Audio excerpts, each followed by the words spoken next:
Assalamualaikum warahmatullahi wabarakatuh. Perkenalkan, nama saya Lianita Pohan, mahasiswa dari Stikes Mitra Keluarga jurusan S1 Ilmu Gizi. Di sini saya akan memperkenalkan 10 rempah-rempah bahan pangan berdasarkan jenis dan kelompoknya. Lalu saya akan menjelaskan bumbu berdasarkan asalnya dan macam-macamnya.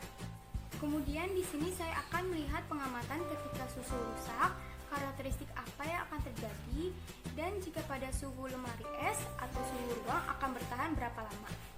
Kemudian selanjutnya saya akan melakukan pengamatan terhadap dua jenis buah. Ketika saya potong-potong lalu saya beri asam mayonnaise, karakteristik apa yang akan terjadi pada buah tersebut. Dan saya akan menjelaskan buah tersebut termasuk jenis buah apa dan berapa umur simpannya.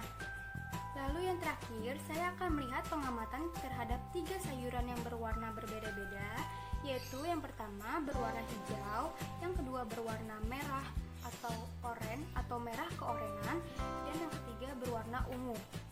Dan apa yang akan terjadi ketika saya merebus ketiga warna sayuran tersebut dengan 1 SDM cuka dan segelas air dan 1 SDM soda kue. Sebelum kita melakukan pengamatan terhadap bahan pangan, alangkah baiknya kita cuci tangan terlebih dahulu. Pertama-tama, tuangkan sabun secukupnya pada telapak tangan. Balurkan secara menyeluruh di jari-jari kita. Lakukan gerakan seperti ini. Kemudian lakukan gerakan memutar di telapak tangan kita. Lakukan mencuci tangan sampai dengan kurang lebih 2 menit. Setelah 2 menit dan dirasa sudah cukup bersih, lalu kemudian kita bilas tangan kita dengan air mengalir. Bersihkan semua sisa sabun yang ada di tangan. Kemudian kita gosok-gosok lagi telapak tangan kita agar tidak ada sisa sabun yang menempel. Setelah dirasa cukup, baru kita bisa memulai praktikum. Yang pertama adalah cengkeh. Cengkeh termasuk ke dalam kelompok dan jenis rempah bunga. Lalu yang kedua adalah kayu manis. Kayu manis termasuk ke dalam jenis dan kelompok rempah batang. Kemudian yang ketiga adalah cabai. Cabai termasuk ke dalam jenis dan kelompok rempah buah.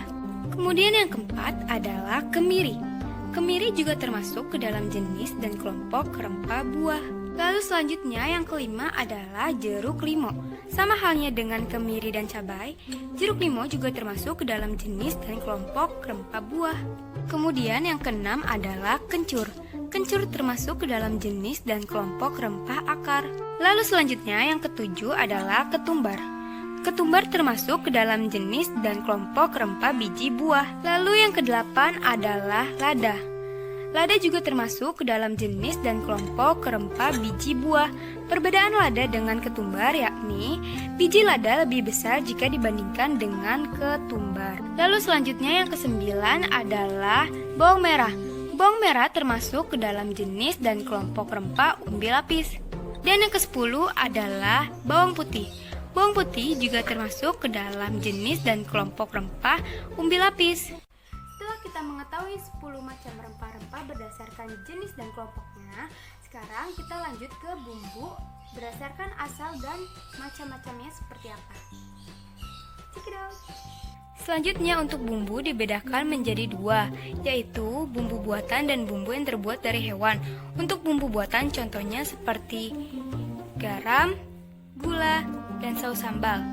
Untuk bumbu yang terbuat dari hewan, contohnya seperti terasi yang terbuat dari udang, dan kecap ikan yang terbuat dari ikan merah. Setelah kita mengetahui bumbu berdasarkan asal dan macam-macamnya seperti apa, sekarang kita lanjut ke pengamatan terhadap karakteristik susu ketika susu itu rusak dan dapat bertahan berapa lama jika ditaruh pada suhu ruang dan suhu lemari es. Kemudian yang selanjutnya, untuk melihat pengamatan terhadap susu, saya menggunakan susu UHT full cream merek Ultra Milk. Di sini telah saya bagi menjadi 2. Kemudian apa yang akan terjadi dan dapat bertahan berapa lama jika saya taruh susu tersebut pada lemari es dan suhu ruang.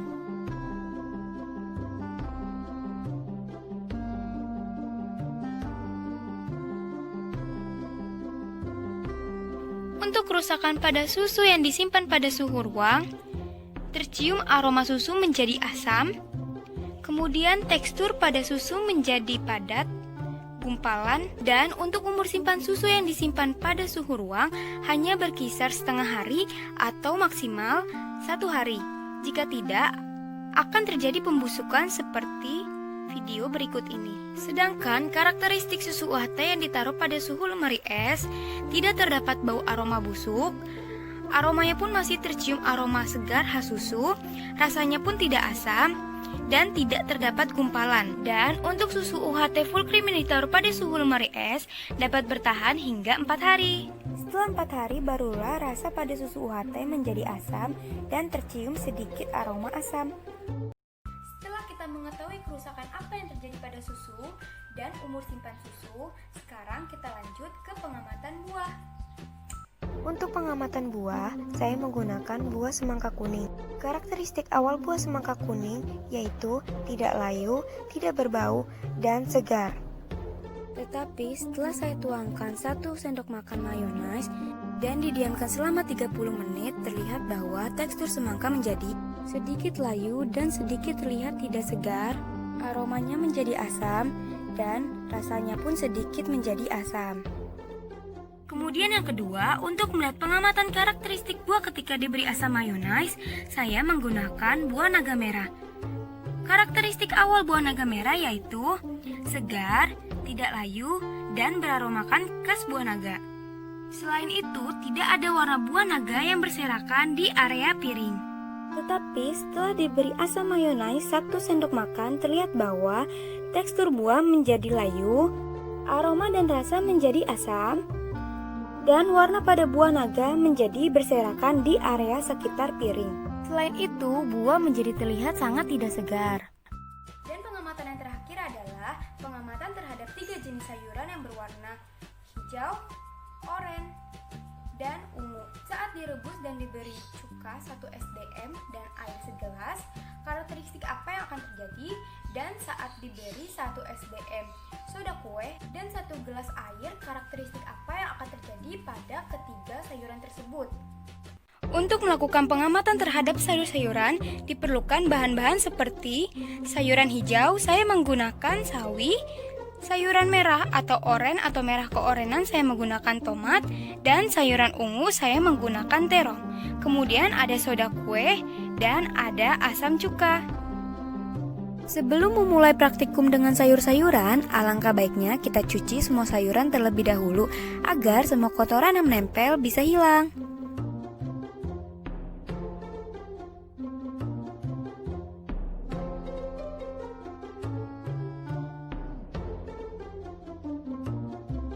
Setelah semua sayuran dicuci, barulah kita potong-potong semua sayuran.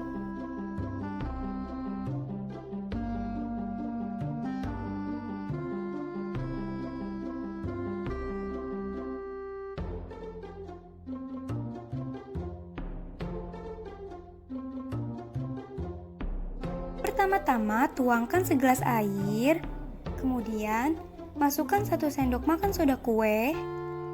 Selanjutnya kita taruh sayuran sawi hijaunya. Begitu juga dengan sayuran berwarna oranye dan sayuran berwarna ungu. Untuk cuka juga sama, kita tuangkan segelas air, lalu kemudian kita masukkan 1 sendok makan cuka. Dan kita taruh sayuran hijaunya. Begitu juga dengan sayuran berwarna merah dan sayuran berwarna ungu.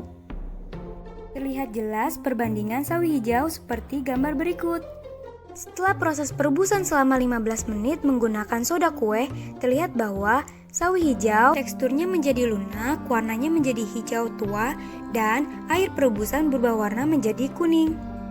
Menurut Bakel 1987, penambahan soda kue yang bersifat basah akan membuka serat pada sayuran, terutama ikatan pektin dan klorofilnya, sehingga tekstur sayuran menjadi lebih lunak.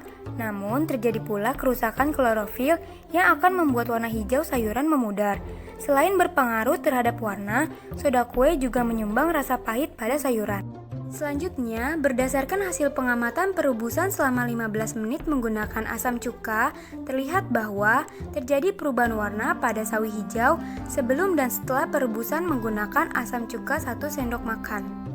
yakni berwarna coklat, teksturnya keras, tidak lunak, dan air perebusan terlihat berwarna jernih. Menurut Poggiadi 1994, hal ini dikarenakan oleh klorofil pada sawi hijau berubah magnesium oleh hidrogen membentuk feofitin atau klorofil yang kehilangan magnesium.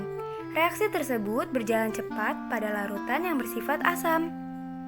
Selanjutnya, pada sayuran terong berwarna ungu terlihat jelas perbandingan terong ungu seperti gambar berikut ini. Seperti inilah karakteristik pada terong ungu setelah direbus selama 15 menit menggunakan asam cuka. Terlihat bahwa warna pada terong menjadi lebih pucat, tekstur tidak hancur dan tidak lunak, dan air perebusan pada terong menggunakan asam cuka berwarna putih bening. Selain itu, teksturnya jauh lebih keras jika dibanding dengan perebusan soda kue.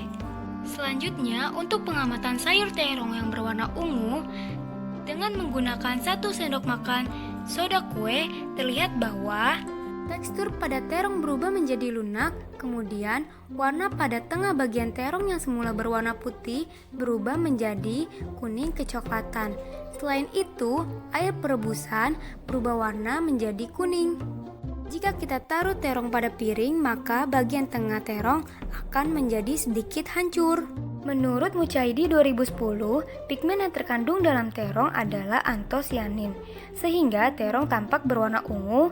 Antosianin dapat lebih stabil dalam perlakuan asam dibandingkan pada perlakuan netral atau basah.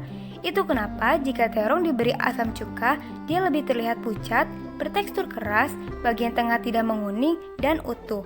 Faktor lain yang mempengaruhi stabilitas antosianin adalah pH, temperatur, sinar, dan oksigen. Dan pengamatan yang terakhir menggunakan tomat merah. Terlihat jelas perbandingannya pada gambar berikut ini. Setelah direbus selama 15 menit dengan menggunakan soda kue, terlihat bahwa tekstur pada tomat menjadi lunak dan daging pada tomat menjadi menipis. Selain itu, air perebusan berubah warna menjadi coklat kehitaman. Sedangkan perebusan yang dilakukan selama 15 menit menggunakan asam cuka yaitu memiliki tekstur yang cukup keras, sedikit lunak, tidak hancur, dan air perebusan berwarna putih bening. Menurut Rizky Edol 2014, warna merah pada tomat disebabkan oleh pigmen merah karotenoid. Sama dengan pigmen antosianin, pada pigmen karotenoid juga lebih stabil dalam perlakuan asam dibandingkan pada perlakuan basah. Itu mengapa tekstur tomat yang diberi asam cuka lebih keras, tidak hancur, hanya sedikit lunak, dan pada perebusan air berwarna putih jernih. Sekian video praktikum yang bisa saya sampaikan. Kurang lebihnya mohon maaf. Wassalamualaikum warahmatullahi wabarakatuh.